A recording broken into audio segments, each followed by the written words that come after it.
Hi everyone. So ಇವತ್ತು ವಿಡಿಯೋದಲ್ಲಿ ನಾವು ಇಯರ್ ಪೇನ್ ಅಂದರೆ ಒಟಾಲ್ಜಿಯಾ ಅಂತೀವಿ ಇಂಗ್ಲೀಷಲ್ಲಿ, ಏನಂತ ತಿಳ್ಕೊಳ್ಳೋಣ. ಕಿವಿ ನೋವು ಏನಕ್ಕೆ ಬರುತ್ತೆ ನಮಗೆ? So let start.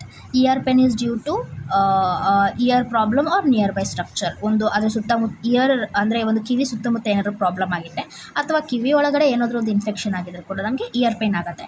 ಸೊ ಇಲ್ಲಿ ಕಿವಿ ಪ್ರಾಬ್ಲಮ್ ಏನಕ್ಕಾಗುತ್ತೆ ಅದನ್ನು ಎರಡು ರೀತಿ ನಾವು ನೋಡ್ಬೋದು. ಅಂದರೆ ಪ್ರೈಮರಿ ಕಾಸು, ಸೆಕೆಂಡ್ರಿ ಕಾಸ್ ಅಂತೀವಿ. ಈ ಪ್ರೈಮರಿ ಕಾಸಲ್ಲಿ ಏನು ಬರುತ್ತೆ, ಒಂದು ಕಿವಿ ಒಳಗಡೆ ಏನಾದರೂ ಇನ್ಫೆಕ್ಷನ್ ಆಗಿರ್ಬೋದು ಅಥವಾ ಅಲ್ಲಿ ಏನಾದರೂ ಡ್ಯಾಮೇಜ್ ಆಗಿರ್ಬೋದು, ಓಕೆನಾ, ಅಥವಾ ವ್ಯಾಕ್ಸ್ ಏನಾದರೂ ಬ್ಲಾಕ್ ಮಾಡಿದರೆ ನಮ್ಮ ಕಿವಿನ, ನಮಗೆ ಏನಾಗುತ್ತೆ ಅಂದರೆ ಇದರಿಂದನೂ ಕೂಡ ಇಯರ್ ಪೇನ್ ಬರುತ್ತೆ. ಸೆಕೆಂಡರಿಯಲ್ಲಿ ಏನಾದ್ರು ಹಲ್ಲಿನ ಪ್ರಾಬ್ಲಮ್ ಆಗಿರ್ಬೋದು ಅಥವಾ ಗಂಟ್ಲು ಪ್ರಾಬ್ಲಮ್ಮು, ಈ ಥರ ಇದ್ದರೆ ಪ್ರಾಬ್ಲಮ್ ಬರುತ್ತೆ, ಅಂದರೆ ಲೈಕ್ ಇಯರ್ ಪೇನ್ ಬರುತ್ತೆ. ಸೊ ಇಲ್ಲಿ ನಾವು ಪ್ರೈಮರಿ ಒಟಾಲ್ಜಿಯಾ, ಸೆಕೆಂಡ್ರಿ ಒಟಾಲ್ಜಿಯಾ, ಟರ್ಷರಿ ಒಟಾಲ್ಜಿಯಾ ಅಂತ ನೋಡ್ತೀವಿ. ಈಗ ಪ್ರೈಮರಿ ಒಟಾಲ್ಜಿಯಾ ಅಂದ್ರೇನು?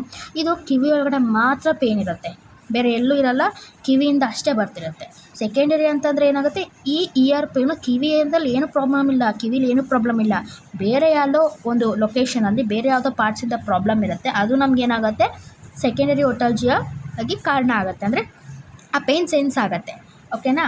ನಾವು ಇವಾಗ ಟರ್ಷರಿ ಅಂದರೆ ಟ್ರೈಜರ್ಮಿನಲ್ ರಿಫ್ರಾಕ್ಟ್ ಅಂತೀವಿ. ಸೊ ಈ ಏನಂದರೆ ಇವಾಗ ಟ್ರೈಜರ್ಮಿನಲ್ ಅಂತಂದರೆ ಏನು, ಲೈಕ್ ಒಂದು ನರ್ವ್ ಇರುತ್ತೆ, ಅದು ನಮ್ಗೆ ಆ ನರ್ವ್ ಏನಾದರೂ ಪ್ರಾಬ್ಲಮ್ ಆದರೆ ಇಯರ್ ಪೇನ್ ಆಗುತ್ತೆ. ಯಾಕಂದರೆ ಅದು ನರ್ವ್ ಇಯರ್ಗೆ ಹತ್ತಿರ ಇರುತ್ತೆ ಆ್ಯಂಡ್ ಅದಕ್ಕೆ ನಮಗೆ ಪೇನ್ ಆಗುತ್ತೆ. ಸೊ ಈ ಟ್ರೈಜರ್ಮಿನಲ್ ನರ್ವ್ ಅಂದರೆ pain signal from the other area travel to trigeminal nerve to the ear. ಎಲ್ಲೋ ಒಂದು ಪ್ರಾಬ್ಲಮ್ ಆಗಿದ್ರೆ ಆ ನರ್ವಿಂದ ಕಿವಿಗೆ ಬರುತ್ತೆ, ಅದು ನಮಗೆ ಪೇನ್ನ ಆಗುತ್ತೆ ನಮಗೆ. ಸೊ ಅದು ಟೀತ್ ಆಗಿರ್ಬೋದು, ಜಾ ಆಗಿರ್ಬೋದು, ಆ ರೀತಿ. So causes ಏನಾಗಿರ್ಬೋದು, year